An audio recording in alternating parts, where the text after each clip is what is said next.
যে অভাবনীয় রক্তপাতের মধ্যে দিয়ে আমরা এই জায়গায় এসেছি, সেখান থেকে খালি হাতে ফিরে যাওয়ার কোনো রকম সুযোগ নেই। এই সুযোগ কেবল ঐতিহাসিক নয়, বাংলাদেশের স্বাধীনতার পর এটাই সবচেয়ে বড় সুযোগ। তার সবচেয়ে বড় উদাহরণ হচ্ছে বাংলাদেশে এই প্রথমবারের মতো সুস্পষ্টভাবে নাগরিকদের অন্তর্ভুক্ত করে সংবিধান নিয়ে আলোচনা হচ্ছে, বিচার বিভাগ নিয়ে আলোচনা হচ্ছে, জনপ্রশাসন কিভাবে হবে না হবে সে নিয়ে আলোচনা হচ্ছে। সংবিধান নিয়ে কথা বলা কোনো সীমিত গোষ্ঠীর বিষয় নয়, এটা নাগরিকদের ডকুমেন্ট, একটা রাজনৈতিক ডকুমেন্ট, সেটা নিয়ে সকলের আলোচনা করা দরকার।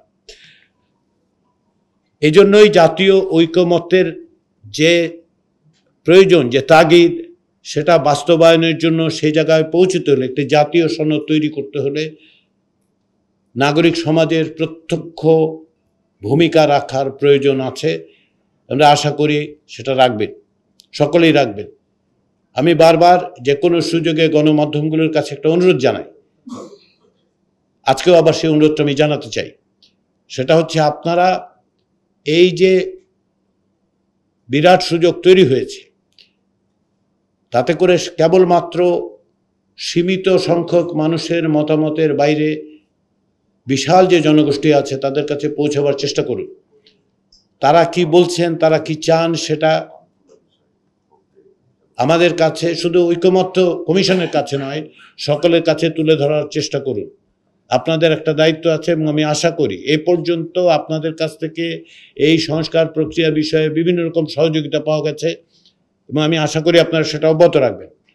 তার চেয়ে বড় জিনিস হচ্ছে যে বিভিন্নভাবে এই সংস্কার প্রক্রিয়াকে বাধাগ্রস্ত করার চেষ্টা করা হচ্ছে, বাইরে থেকে হচ্ছে, ভেতর থেকে হচ্ছে, এই অর্থে যে যারা মনে করেন যে এইরকম কাঠামো অব্যাহত রাখা দরকার, বিশেষ করে যারা পরাজিত শক্তি, তারা এটা মনে করে। ফলে আপনাদের দায়িত্ব হচ্ছে, আপনাদের কাছে আমার অনুরোধ হচ্ছে, আপনারা এই বিষয়গুলোকে নজরে রাখুন, জনগণকে, নাগরিকদের অন্তর্ভুক্ত করুন আলোচনায় এবং তাদের মতামত তুলে ধরুন। শেষ করার আগে আবার আপনাদের কাছে আমি একটু ক্ষমা চাইছি। আজকে এখানে থাকতে পারলে, আপনাদের কথা শুনতে পারলে আমার জন্য ব্যক্তিগতভাবেও মানে আমি উপকৃত হতাম, কিন্তু বিভিন্ন রকম দায়িত্বে থাকার এটা একটা মানে নেতিবাচক দিক বলুন বা ডাউনসাইড বলুন, সেটা হচ্ছে যে সব জায়গায় সবসময় চাইলে থাকা যায় না।